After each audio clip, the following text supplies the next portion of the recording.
The purpose of life is not to be happy, it's to be useful, to be honorable, to be compassionate, to have it make some difference that you have lived and lived well. Ralph Waldo Emerson.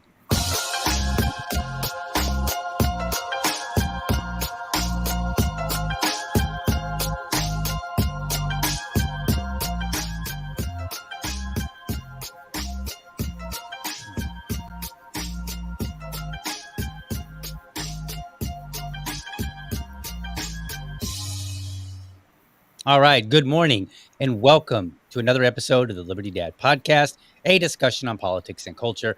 I'm your host, DL, America's most objective libertarian. If you're tuning in live, thank you so much for giving me your time so early. All right, this morning I have a couple of guests on. We're going to do things a little bit out of the ordinary today. I am bringing on Catherine Millen and Ryan Ralston, who are going to represent You Are the Power, and they're going to tell us about some of their work here in Florida. Before that, I just wanted to let you know, for the regular listeners and audience members, if you're anticipating a Rumble Premium today, because I have guests and they do have a hard stop, I am not going to do a Rumble Premium after the show. We'll get back to that tomorrow. So we're going to just dive right in and bring in our guest. So please welcome Ryan and Catherine. Oops, wrong button. How about that? There we go. Ryan, Catherine, how are you? Good morning. Good morning. Doing good. Thank you for having us. Absolutely. Okay, so I'm going to move my screens a little bit. I usually have them set up this way. Let me look at it so that I'm actually looking at you. Okay, so let's start by introducing yourselves, and then You Are the Power for anybody that may not be familiar with the organization. And Sure. either You one want of to you go? go first. I'm Catherine Miller. I am the Florida State Organizer for You Are the Power. It's one of the last states that has, oh, I just started with one family so far. Okay. We have other families coming in.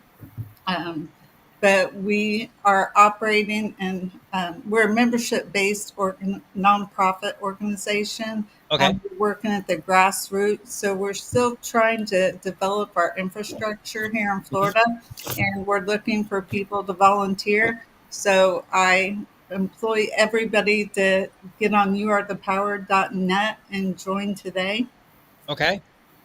And then as a state organizer, your job is to like does it break down, does the organization break down by like community, and say like you have like a chapter in say Duval and a chapter in say Miami? Like how does that work for you as a state organizer? That's a good question. We're currently developing the infrastructure for Florida. Mhm. It is a large state, but we are working at the local levels. Gotcha. And then Ryan, what's your role? Sure. I'm the National Volunteer Director with the organization. Okay. So I'm responsible for managing the country for You Are the Power on the volunteer program side. So we divide the country up into four regions. So we would have four regional organizers.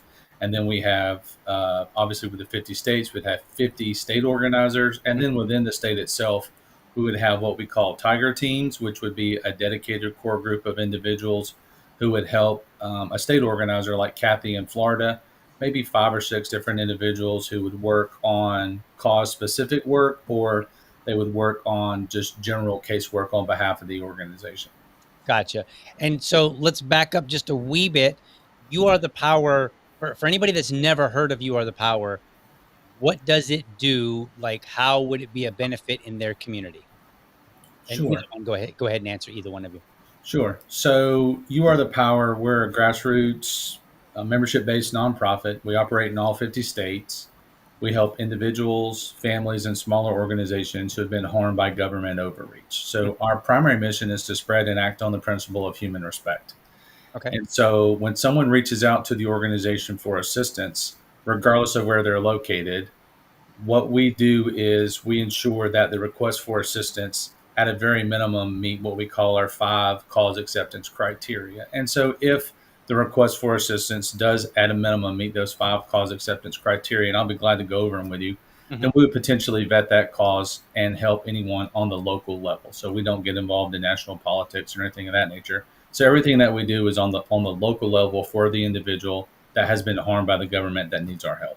Okay. And so when you say harmed by the government, what would that entail? Or can you give me maybe it might be better to ask about, some certain examples or something, Sure. so people understand what kind of causes catch the attention of You Are the Power. Sure. So I'll give you an example of some of our practice areas. So we might deal with First Amendment issues. We could deal with local ordinances.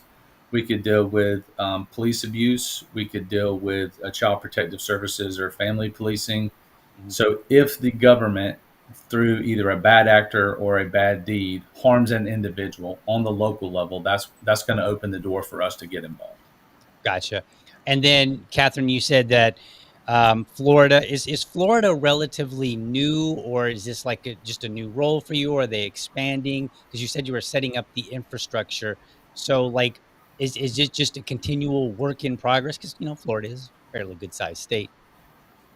Um, that is a good question. Mhm. We are, I'm the first state organizer that Mhm. they've had here in Florida. So it is new. Okay. We're working with one family currently, and there's more families, reaching out.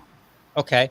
And tell me about. Can you tell me about that one family and what their cause in Yes. case is? It's the Patterson family Okay. down in Fort Lauderdale. It's their child was, well, their children were removed um, without cause. They're a factually innocent family. They have all the supporting documentation for their innocence, Okay. and their kids were taken in 2022. They were never allowed a second opinion. Hmm. That's where the Patterson law for Florida has come into play. Okay. Um, we're trying. Every state should have a second opinion law, and we do not. And so that's created some real hardships for families when their kids are taken, medically kidnapped, and the CPS provider, they're called child abuse physicians, Hmm. are given really the ultimate power. Um, Gotcha. Other doctors' opinions are not considered. Gotcha. And I looked this up just so that we could give, the audience members an idea about this Patterson law. So I looked it up. This comes from NPR, actually mid-March. So I'll just read a little bit of it just to kind of give people an idea. Sometimes a second opinion in abuse cases is needed. A panel of Florida lawmakers agreed today. This was written again mid-March. Um, Officials should consider whether a child's injuries are really the result of abuse or if they could stem from a rare medical condition. Here's the story behind a bill known as Patterson's Law. 2022, Michael Patterson's children were removed from the home he shares with his wife, Tasha. Um, and let's see here. Too often, rare medical conditions are mistaken for signs of abuse, leading to heartbreaking separation and irreparable harm to families. So, what are the details of this case? Like, what ended up happening? How did this come to the attention of You Are the Power? How did you determine this is a case? Man, that's a lot of questions. So, feel free to, re-ask some of the questions. I'm just trying to get an idea of like this particular case. How did it come across your wire? Okay, this happened before I came into my Okay. role as state organizer. Mhm. She had previously spoke with Ryan, and they did vet her. Okay. So Ryan, would you like to let him know how you Sure. first? Sure. So the catalyst for You Are the Power getting involved in the family policing realm or the child protective services or the child welfare realm, and those terms are all interchangeable. It actually began in Georgia, in a small county in North Georgia, in Forsyth County, with the Hernandez case. Matt and Tucky Hernandez had Mhm. reached out for help. We had a You Are the Power member who help them, basically file the application for assistance. And it was something that the organization, in and of itself, it kind of took us outside our comfort zone initially because it was something that we had to understand ourselves. So, if you have a child with a rare medical condition, whose symptoms can mimic abuse, and then the parents are being accused of abuse, we wanted to do our due diligence to ensure that we're protecting the integrity of the organization and that the clients that we were ultimately going to publicly support were in fact factually innocent. And so we did about 100 to 200 hours of case vetting for the Hernandez case, made the determination that they were in fact factually innocent, and that opened the door for our child protective services work as an organization. And as such, we received a request for assistance from 5 other families in Georgia, 1 family in Tennessee, who were undergoing the same situation.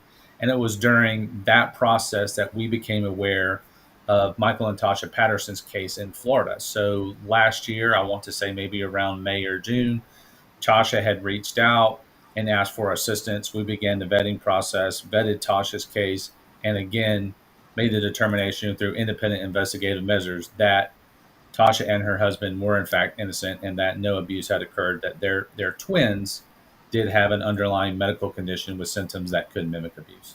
Gotcha. What goes into vetting a case before you take it up and say, all right, we believe that you're actually innocent and that you need to be defended, like you that 100, 200 hours of vetting? What kind of things do you do?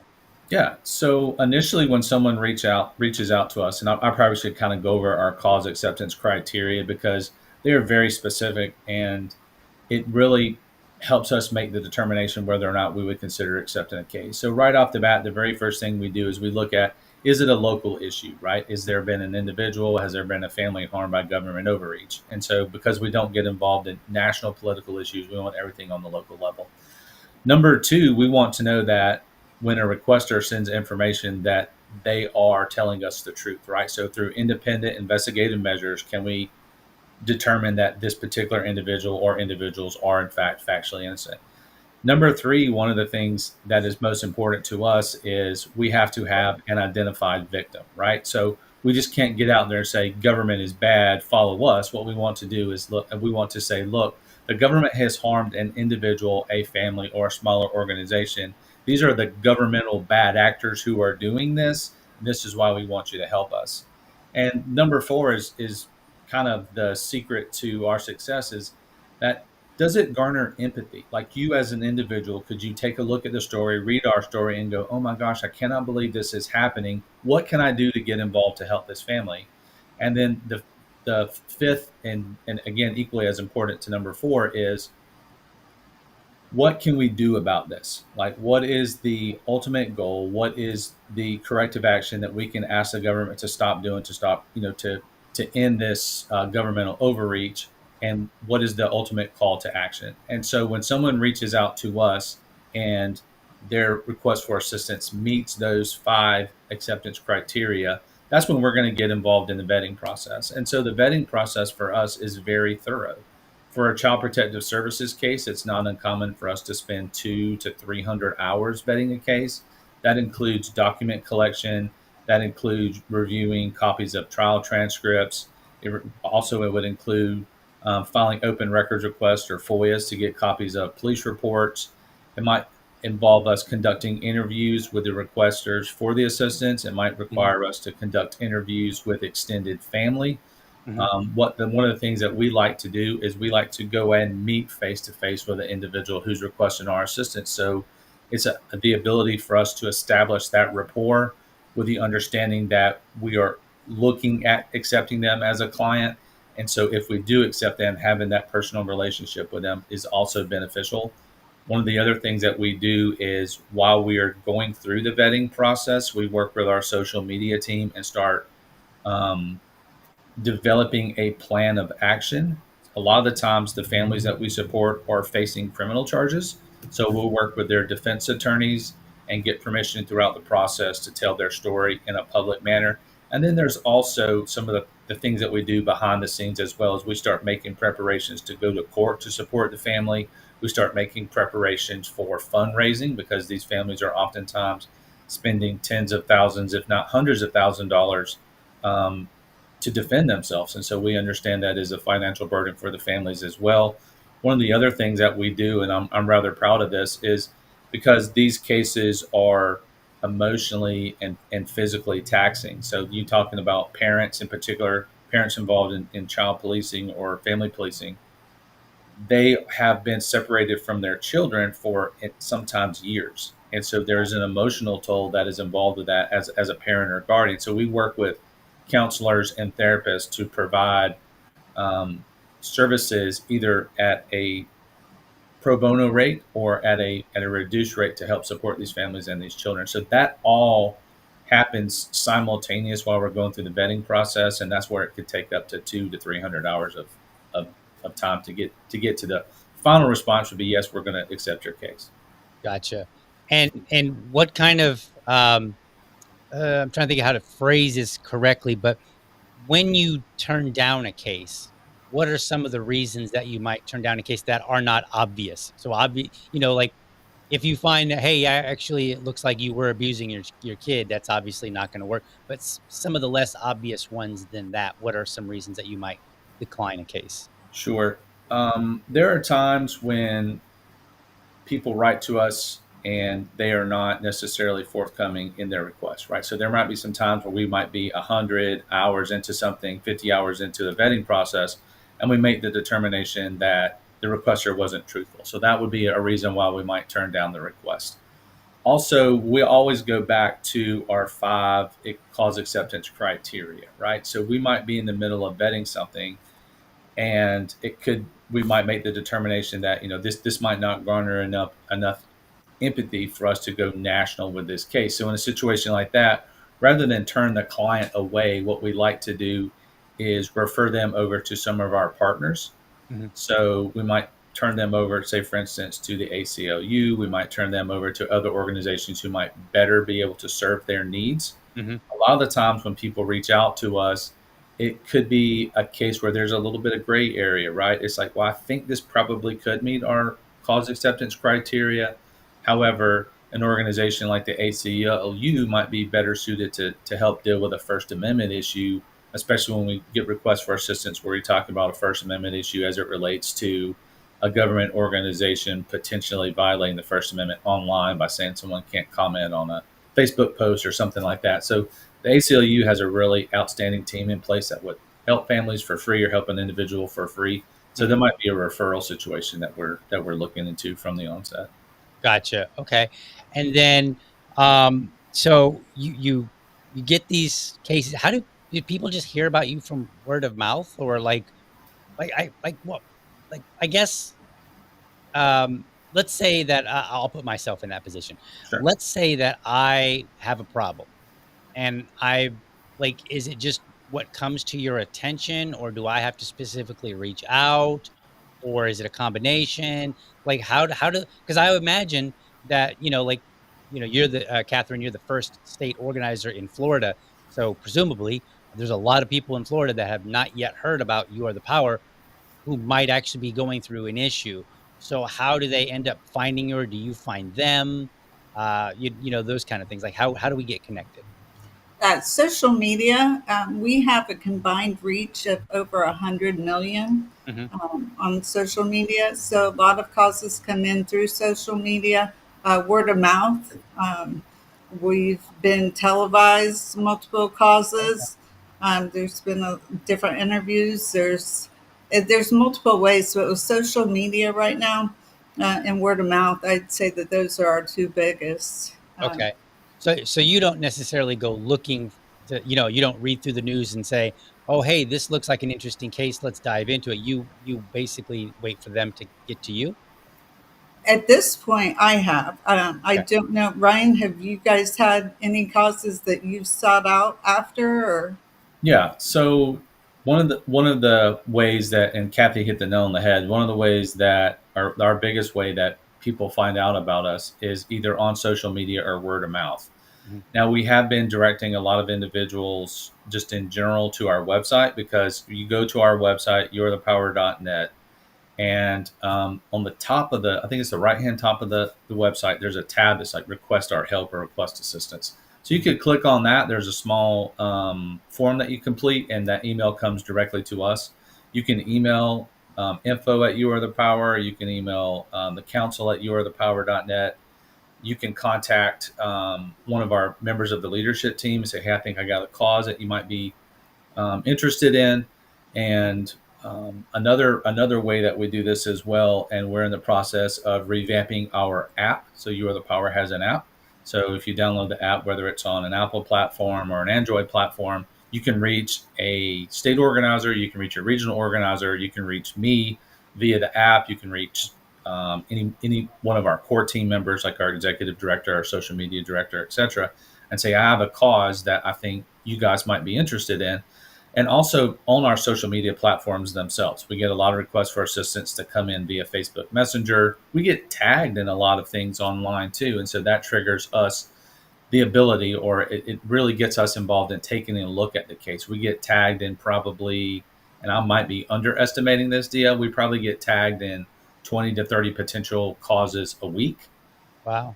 And so we actually take in about, on a monthly basis, nationwide, we might take in 60 to 80 requests for assistance. Hmm. So that just comes in via email a lot of the times too. So Gotcha. it's kind of a multifaceted approach to get in contact with us. And so we just want to make ourselves available to anyone who potentially would need our help. Gotcha. We got a question here. So first, that Liberty lady points out, if they talk to me, they know about You Are the Power. I market them often. Yes. So she's on the game, on the she's on it. Yes. But then she said, let's see, where did it go here? She asked, Ryan, can you explain the human respect pledge? Yeah. So last year, what we ended up doing was it was just a campaign, and so basically, it is a respect pledge that you are not going to be disrespectful to people. That you're going to practice the principle of human respect in your life. It basically boils down to I'm not going to hurt people. I'm not going to try to take their stuff. I'm going to be respectful to others. I'm going to be respectful to myself.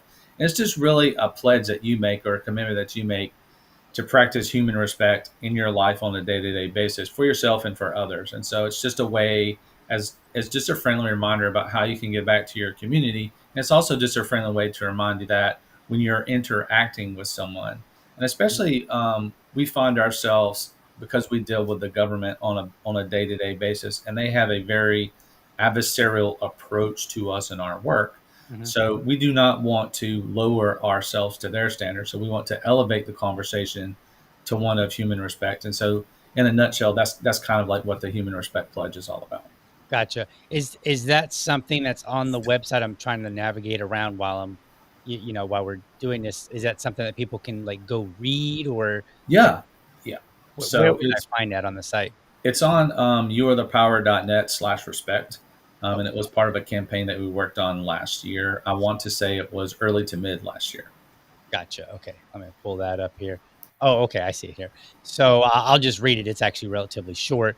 Mhm. I believe in the principle of human respect. When we respect one another as individual human beings, we are more prosperous, more harmonious, and happier. When we disrespect one another by using threats, theft, or offensive violence, we are less prosperous, less harmonious, and less happy. By making this pledge, I affirm my dedication to spreading and acting upon this principle. Together, we seek to create a future of harmony, prosperity, and the celebration of our individual humanity. So, pretty simple, straightforward. I like it. Yeah. Okay, so you've got these cases now. It seems like, from my understanding, it sounds like a lot of the cases really related to children. At least that's the ones that I've seen, like a child being taken. Are there other cases that maybe don't involve children, that you don't, say, hey, this is probably better off for the ACLU or whomever? Are there other types of cases, and if so, what are some examples of those? Sure. So we are a pro bono nonprofit, Hmm. but we work within the realm of criminal legal reform, or within the realm of the criminal legal system. And so the one thing that we are not is a law firm. Hmm. So we work with clients who are experiencing issues on the civil side, and also on the criminal side. So there are times where we partner with an organization called Pacific Legal Foundation. They're a pro bono law firm. Hmm. So these clients might need, one of our clients might need legal services. So we partner with them and refer cases to Pacific Legal Foundation. I'll give you an example. There was a nonprofit in Dayton, Ohio called Nourish Our Neighbors. They Mhm. were being targeted by local government for going out on Sunday afternoons and feeding just the less fortunate. People might need food, they might need toiletries and things of that nature. They would go out on Sunday afternoon and serve that population. Local officials in Dayton, Ohio began targeting them. They actually arrested one of the members of Nourish Our Neighbors and then was going to go through the process of finding them, saying they were violating local ordinances for literally passing out a burrito to someone who is less fortunate, right? Mhm. So we worked with that organization, got them in contact with Pacific Legal Foundation, and now Pacific Legal Foundation represents Nourish Our Neighbors, and Pacific Legal Foundation is suing the city of Dayton, Ohio, on behalf of Nourish Our Neighbors to correct those local ordinances that are targeting individuals who are doing nothing more than trying to serve their fellow man. And so that's an example of a way that we would partner with someone, we would refer them out to another organization, and we were simply the catalyst for that relationship to begin. Gotcha. Yeah, I pulled up their website and it I can't help but feel a little bit of, um, joy when I see their homepage because it says suing the government since 1973. Yeah. Yeah. Yeah. And not to sound like, "Oh, government all bad," but, like, they do a lot of bad things, and somebody needs to defend the people, so, Yeah. I can certainly appreciate that. We defend your rights when threatened by government overreach and abuse. Okay, so that's pretty neat. Which cities in Florida, Catherine, are you most organized in? Like, I'm in Jacksonville. Do we have a Jacksonville presence? Or do we need to, figure out how to get one? Like, what's the scoop here? We need members all over the state. It Mhm. takes a village to get this done. Right now, I have the support of the leadership team here. But yes, Florida's a very long state. And as causes come in, we'll continue to need more people, but from north to central to south and stuff. So it is um, a big infrastructure to fill. Right. What sort of volunteers, does You Are the Power, like, look for? What sort do they need? Like, I know you're not a law firm, but do you have, like, lawyers that assist, and then, or do you just have a bunch of people that are sleuths and they basically are reading a lot and researching a lot? Like, and I don't know who to direct this to necessarily, but, I'm just kinda getting an idea of, like, if somebody's like, "Man, I would like to help," Right. what kind of skill We set don't that they need or what? we don't turn away anybody. We let them bring their strengths to Mhm. us, and we can use them however or what gifts they do bring to us. Gotcha. And So go ahead. you can go to our website, and Mhm. again, youarethepower.net/volunteer, and you just fill out this short form. The email comes directly to me, and it's a really simple form that you fill out. Just lets us know what state you're in, where you're at, some basic contact information, and then what your strengths are. Like, hey, this is what I want to get involved in. I'm a counselor. I'm an attorney. I'm just an advocate who's passionate about volunteering. I would be willing to help. You are the power in any capacity in which a client needs assistance. And this is the state I'm in, and this is what I'm available to do. So when someone reaches out to us, whether it's a current member or if it's someone who wants to know a little bit more information about the organization itself, one of the things that we'll do is I'll put them in contact with the regional organizer or I'll put them in contact with the state organizer. So when people are reaching out to me and for instance, they're in Florida, they're saying, hey, I want to volunteer. Can you tell me a little bit more about the organization? I'll forward that initial email to the regional organizer and say, hey, please follow up. Let's find out a little bit more about what this individual is looking to do, and let's put them in contact with Cathi. And so that's just the way that we can track um, the information of the individuals who are coming in, and we're making sure that we are funneling them to the right people. And when I say track, that sounds like, we're big government, big brother, that kind of thing. We're simply not doing that. But what we're Right. simply trying to do is make sure that the individual who wants to volunteer is in contact with the right person to plug them in to make sure that their strengths are being effectively used, not only for the organization, but for the community at large. Does a lot of your volunteer work happen basically, uh, through the internet, if you will. Like, it doesn't necessarily have to be on site present. So, like, I was asking about, like, hey, what about a presence in, Duval and Jacksonville or Miami or Orlando or, maybe even a much smaller city. If somebody reaches out and you accept a case, is it possible that you've got people from all over Florida that are actually working on it as opposed to necessarily that same city? Is that Yeah, how it works? most definitely. There's different things that we can do to support the family, like fundraisers, Mhm. activism. In Georgia yesterday, they marched the Capitol building. There's multiple ways to get involved. Gotcha. And then, um, do you have people that maybe will go and, like, I'm trying to remember, there was a video I saw of an activist. I don't think he was with You Are the Power. I'm pretty sure he wasn't. I'm trying to remember what state he was in. I wanna say it was Arizona, but I could be wildly wrong, but I think it was out west somewhere. And he went to bat at the local, city council force on behalf of somebody. I'm trying to remember the details, and I just can't remember. But do you guys have people that do that sort of thing? Like, "Hey, I'm gonna go and speak at city council," or do these primarily, like, I guess what I'm trying to ask is, what sort of, involvement on the ground, other than, like, say, marches, do you guys incorporate into your work?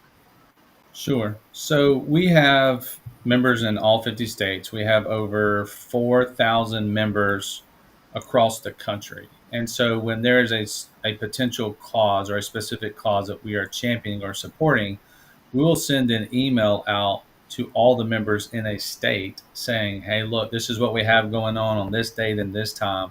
We would appreciate your support.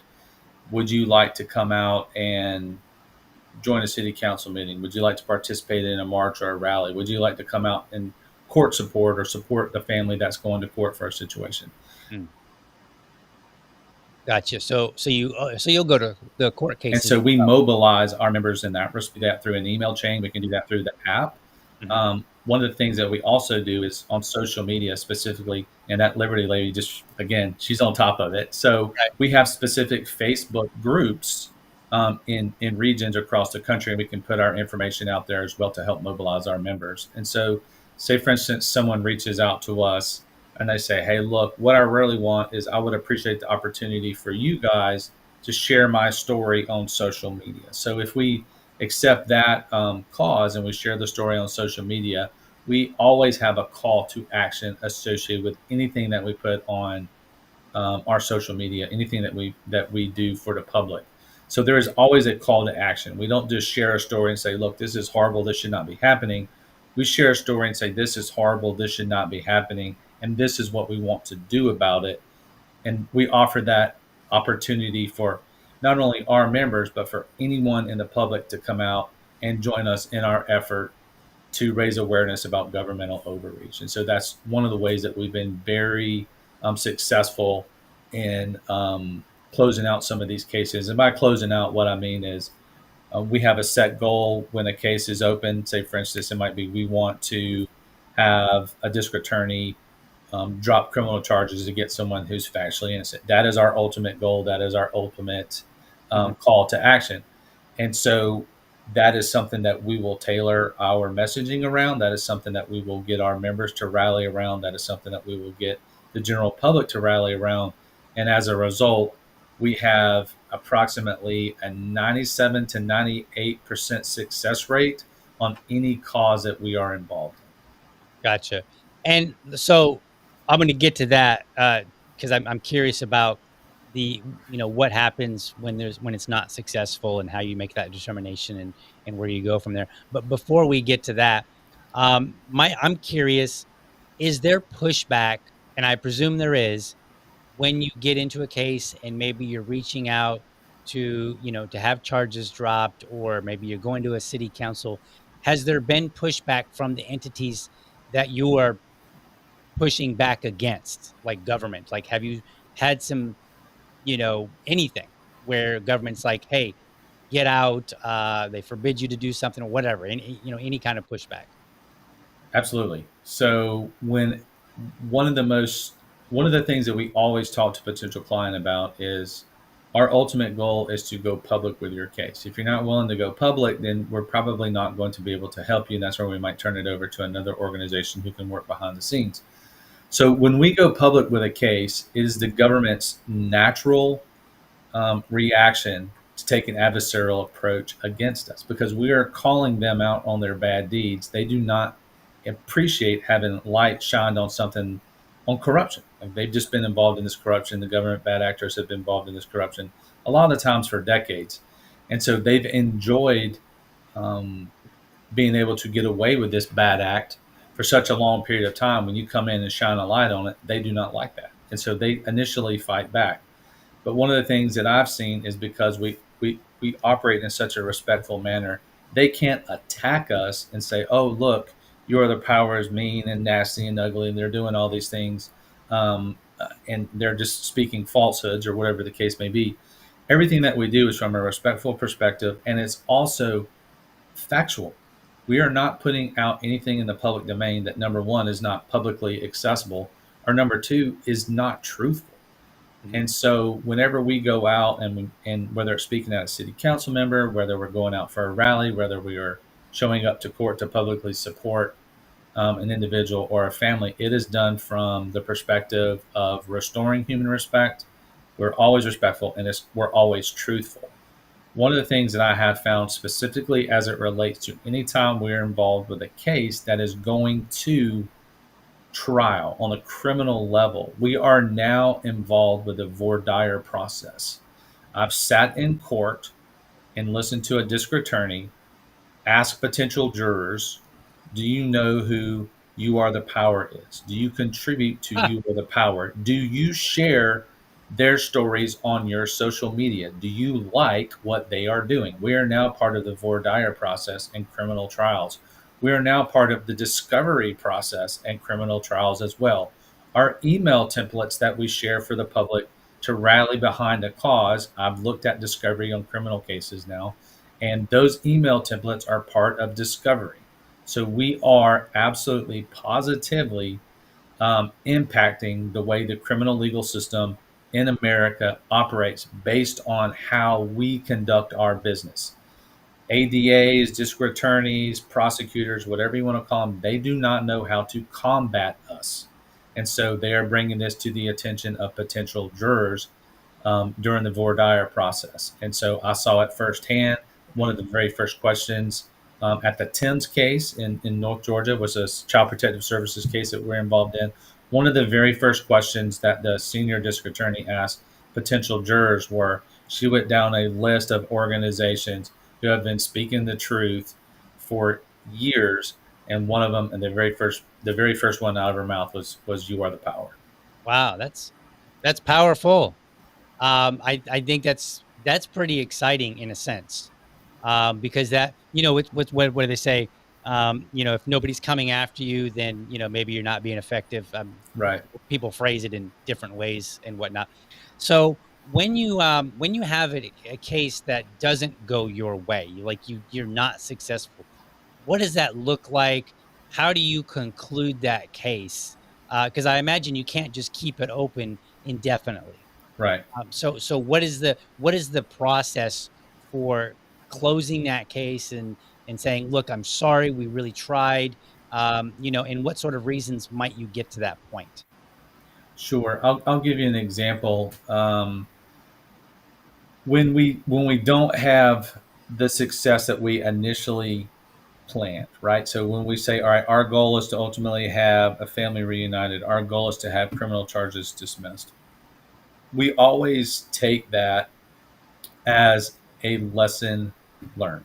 Mm-hmm. So we will learn from that, but we are very open and upfront with our clients from the onset.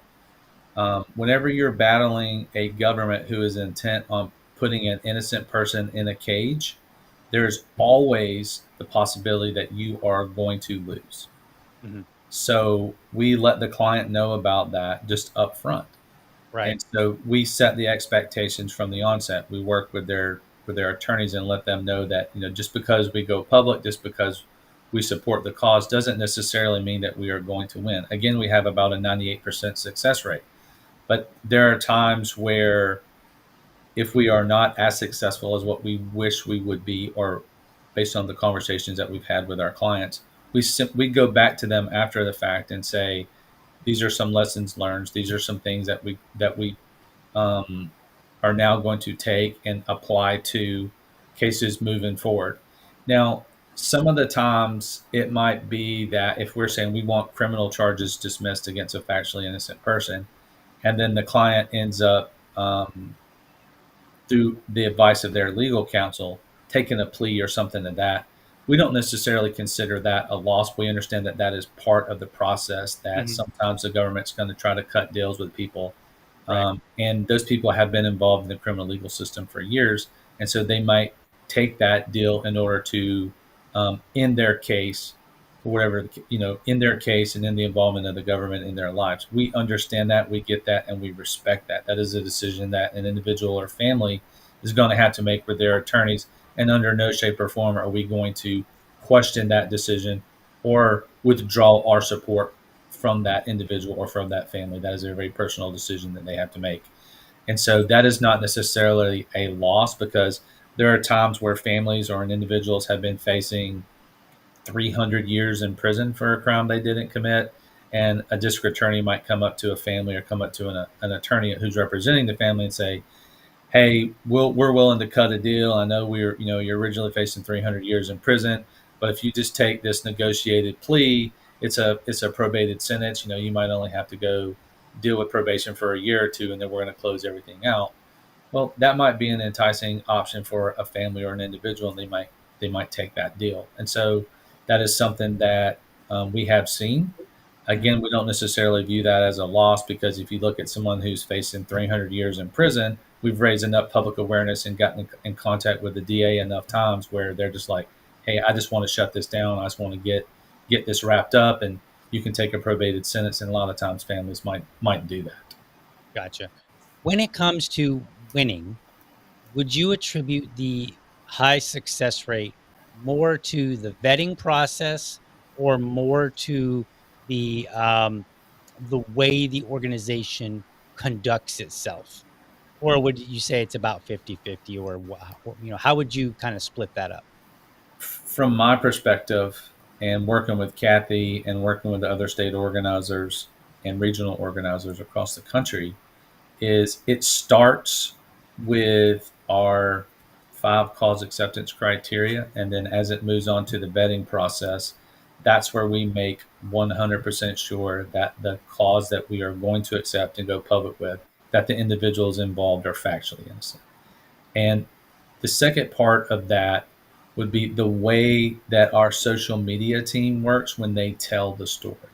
Okay. So it elicits that empathy, it draws people in, it creates and opens the door for an atmosphere where people want to help Hmm. their fellow citizen, or who's going through something horrendous, as false allegations of abuse, or they've been arrested and charged with something for a crime that they simply didn't commit, or they're had their First Amendment rights violated, like Rebecca Massey in Right. Arizona. Right. And so it's the way that we tell the story in the court of public opinion that really sways what happens um, in a case for the community to rally behind that cause. Gotcha. Getting back to Catherine here, you're the state organizer. What kind of things do you have coming up that are on your plate to do? Like, are you looking to branch out into particular cities? Are you looking to expand certain things, find new people? Like, what kind of things do could you use here in Florida? Or, how can people help, I guess? We can use all kinds of support here in Florida. Definitely need more volunteers to champion different causes throughout the state.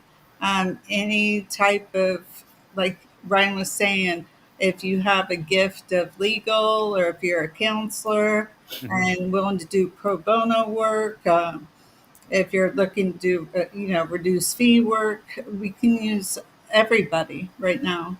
Gotcha. Can you put a number on about how many people you have in Florida that are actively working with You Are the Power? I don't have an exact number. There's people helping me from other states right now, Hmm. and so Florida is still growing. Gotcha. Okay. And so we just need to get the word out and get more people involved in Florida. You don't happen to have a backlog of cases, right? Or do you? Well, that's the thing. They weren't accepting new cases without a state organizer. Oh, gotcha. And so now that we're here and we're building the infrastructure every day, and so please bring your time, your talents, and your treasures. Mhm. We also do fundraising for families. I know the Patterson family right now is in need, and so we'll be working, doing some fundraisers with them. Gotcha. How can, like, let's just hypothetically say that there are blowhard podcasters out there that would be willing to promote You Are the Power or stories. How would they best do that? Just hypothetically. Um, Ryan? Yeah. So one of the things that we always ask our members, we always ask the community, anyone who knows of our work, share Hmm. our stories online. Like when we go public with a cause, share our work, even if we're not public with a cause at a time, but we're simply promoting what we are doing, purporting um, our I'm sorry, when we are like supporting our regional organizers, our state organizers, or we are promoting their work, just share that on your social media, share that online. Ask people to go to youarethepower.net, Hmm. and then just check us out. What I like to tell people is there are different levels that you could join You Are the Power at. I always say, please start out on the free level. Take us for a test drive. Let us know what we're doing right. Let us know what your concerns are. Anybody who joins You Are the Power, I send them an email and I give them my personal cell phone number. So Gotcha. anybody across the country who has a question about what's going on with the organization can call me directly, Hmm. and we will talk about that and we'll address their concerns. Gotcha. And just to make the point, what you just said, I pulled it up. So you have, it appears that there are four different membership levels. So there's a Spark level that's free, the Ember level, which is $50 a year, Fire level, $100 a year, and the Blaze level, which is $500 a year. Um, if you're curious, I'll put it in the show notes, folks. You can go to youarethepower.net/membership to take a look at that. As we wrap this up, because I know you guys have a hard stop at 8:30, let me know what is there anything that I missed that people need to hear about from either one of you, from from the Florida side, from the regional side. What did I miss? What do we want to conclude with? I know I want to put out there that this medical kidnapping, we need everybody's help and participation in getting it to stop. It's affecting families all throughout the nation and beyond. And until this financial incentive to take people's kids stops, we're going to need a lot of help. Ryan? Yeah, and you will see, you meaning your audience, everybody across the country, within the next couple of weeks, you are going to see a tailored response to our work on the child protective services side, on the family policing side. So there's going to be exciting things that are coming. You're going to see it made public on our website. You're going to see it made public on our social media, specifically to address those type of causes. We receive on average, let's say for instance, 7 or 8 causes come in per week, requests for assistance. 3 or 4 of them right now deal with child protective services. And so the demand is there. And so we do not want to turn any of this work away. We want to help as many people as possible. And so real soon, you're going to see our response to those requests for assistance in a very public way. One of the things that we always ask is just go to our website, just go to youarethepower.net, find us on Facebook, find us on Instagram, find us on YouTube, find us on all our social media platforms, and Hmm. take a look at our videos, take a look at our causes, take a look at our calls to action, our calls for service, and just let us know what you think. I'm always, always, always looking for feedback because I'm looking for ways to improve the work that we do so we can better serve the community out there who needs our help. Gotcha. Awesome. All right. Well, I appreciate having you guys on the show. I think this was a great conversation. I definitely am supportive of what you guys are doing. I've seen some of the stories, and then just we don't need to necessarily get into it. But there was a story. Did I get? I don't think I had Spike on, or did we have him on? And we talked about something else. I can't remember. But I know that there was an issue with. A particular doctor that was a problem in more than one state. So like and like this, so this thing, even if it's, and I bring that up just to point out, like, even if you're in Florida and you think, oh, well, things are doing pretty well here, bad actors from other states can move. Yeah. And that has actually been the case. And I believe that you guys have championed multiple cases that dealt with the same person in different states. Yes. So this is a big problem. And then you said that there's this financial incentive for child protective services. So that's out there. It goes far beyond just honestly protecting children. So thank you both for joining me. I'm going to throw you guys backstage as I close out the show. If you're still there when I'm done, which will be just a minute or two, we can have a after conversation real quick. But if you need to go, I understand that as well. But thank you both for being on. This has been a pleasure. Thank you, Dio. Absolutely. All right, folks. So thank you so much for watching. I hope you guys enjoyed the show. Make sure that you go to youarethepower.net. If you're not a member, sign up there. If you can contribute, if you've got some skills that you believe will be of a value add to You Are the Power, then reach out to them, let them know, get them all the help that they can get, that you can give them, whether it's research skills, legal skills, what have you. Go out there, check it out. The goal here ultimately is to make this world a better place, one family at a time. With that, let me go to my closing, and I will see you guys tomorrow. Thank you for watching, and I hope you found this episode informative and inspiring. Be sure to catch me Monday through Friday, 7:30 a.m. for an informed discussion on politics and culture. Make sure that you're subscribed to my YouTube channel, or if you prefer my Rumble channel, you can go to youtube.libertydad.com, or you can go to rumble.libertydad.com.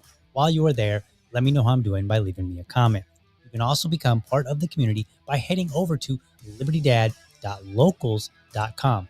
Remember, if you're a champion of liberty, your business is people and your product is liberty. I want you to have a great week. Catch you next time. But for now, I'm out.